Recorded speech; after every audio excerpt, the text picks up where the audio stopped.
कालिदास के जन्मस्थान को लेकर विद्वानों में मतभेद हैं। अधिकांश स्रोत उन्हें उज्जैन, मध्य प्रदेश का निवासी या जन्मस्थान मानते हैं, क्योंकि उनकी रचना मेघदूत में उज्जैन का विस्तृत वर्णन मिलता है। कुछ अन्य दावे उत्तराखंड के रुद्रप्रयाग जिले के कविल्ठा या बिहार के मधुबनी को उनके जन्मस्थल बताते हैं, लेकिन ये प्रमाणित नहीं है।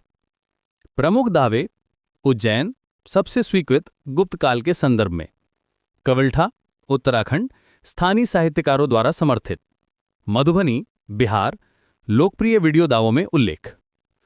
ऐतिहासिक संदर्भ, कालिदास का जन्म 4वीं-5वीं शताब्दी के आसपास माना जाता है, लेकिन कोई निश्चित प्रमाण नहीं है। ज्ञान फोल्डर चैनल का उद्देश्य किसी के भावना को ठेस पहुंचाना नहीं, सिर्फ लोगों को कहानी के माध्यम से मनोरंजन करना है।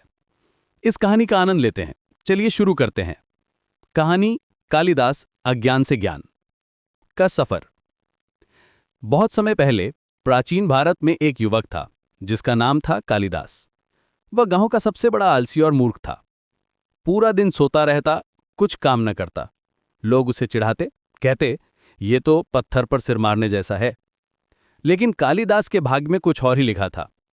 एक दिन राजा भोज की बेटी प्रभा को स्वप्न आया कि उसका विवाह एक महान कवि से होगा। राजा ने ज्योतिषियों से पूछा तो उन्होंने कहा कालिदास ही वो कवि है। प्रभा ने सुना तो हंस पड़ी, लेकिन राजा ने विवाह तय कर दिया। शादी की रात को कालिदास ने नहाने भेजा। कालिदास नदी किनारे गया और नग्न हो गया। तभी वहां एक साधु आए। कालिदास ने सोचा कि ये मेरे कपड़े चुरा लेते हैं। उसने साधु पर पत्थर फेंका।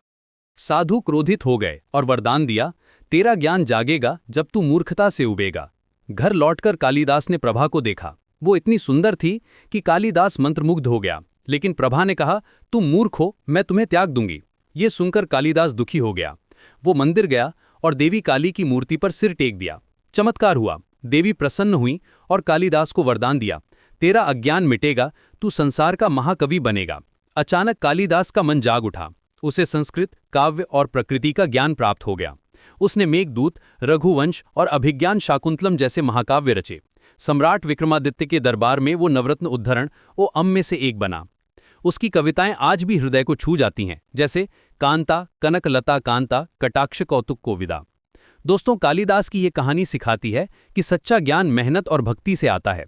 अगर आपको ऐसी प्राचीन कहानियां, इतिहास और पौराणिक कथाएं पसंद है तो ज्ञान फोल्डर यूट्यूब चैनल पर जरूर आइए। यहाँ हर हफ्ते नई नई मोटिवेशनल स्टोरीज, भारतीय इतिहास और मिथोलॉजी की दुनिया मिलेगी। अभी सब्सक्राइब करें, लाइक और शेयर करें, क्योंकि ज्ञान ही असली धन है। चैनल लिंक बायो में #ज्ञान फोल्डर, #कालिदास है, #प्राचीन भारत।